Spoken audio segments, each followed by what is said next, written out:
The Good Party is accusing former Western Cape Finance MEC Mireille Wenger and Education counterpart David Maynier of tabling a rigged budget. This was ahead of the 2024 elections.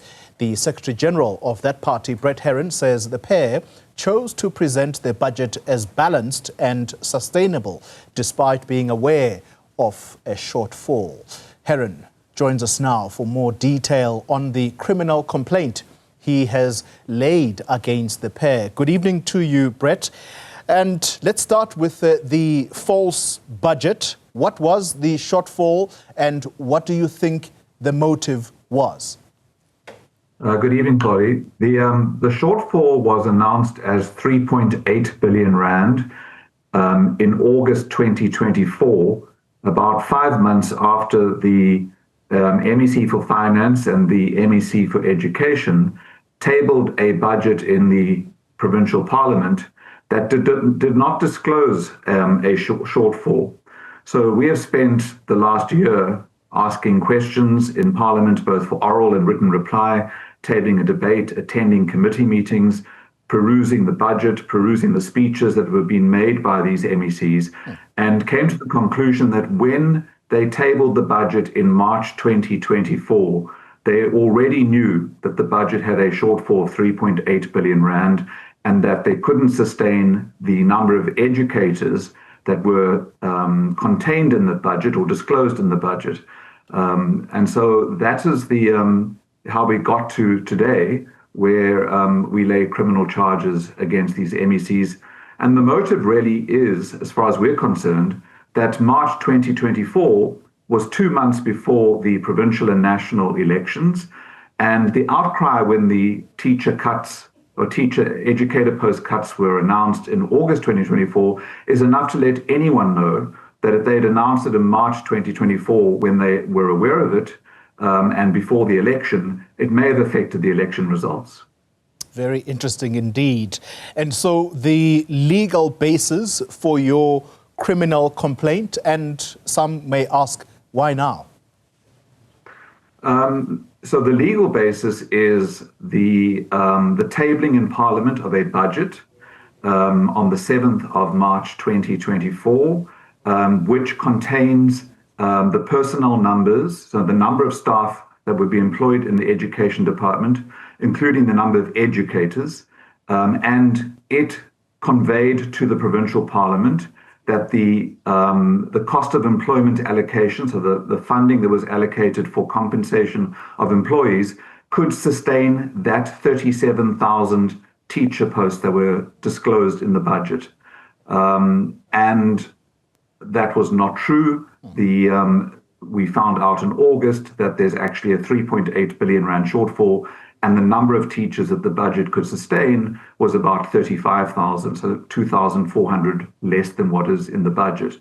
Why now? Because when the announcement was made by Maynier in August 2024, he blamed budget cuts from National Treasury for the shortfall.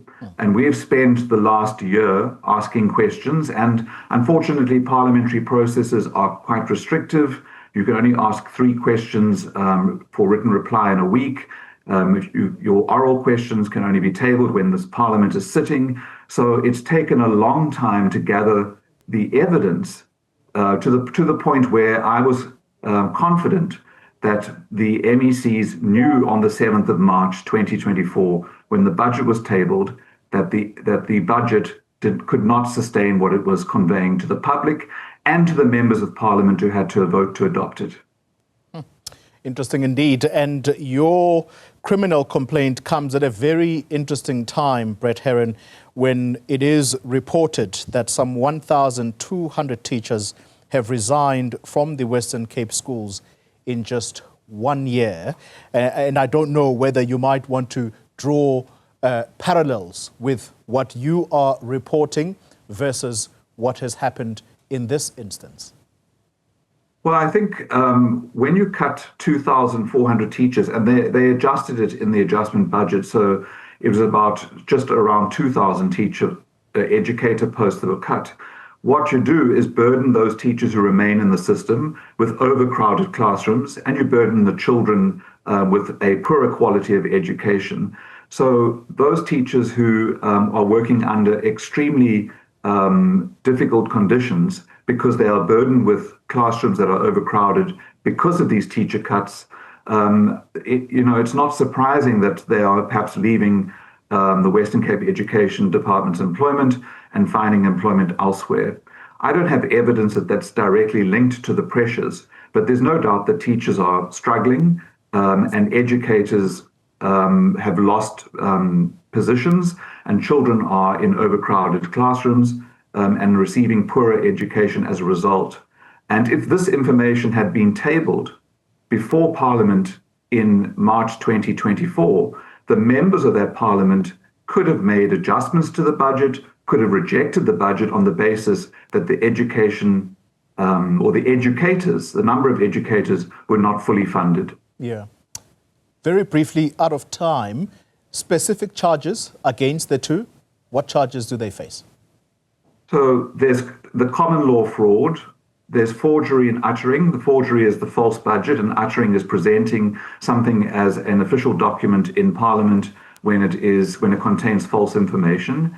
And then there's the breach of the Powers and Privileges Act that relates to members of Parliament and their conduct in Parliament. Brett Herron, thank you very much for your time, the Secretary General of the Good Party.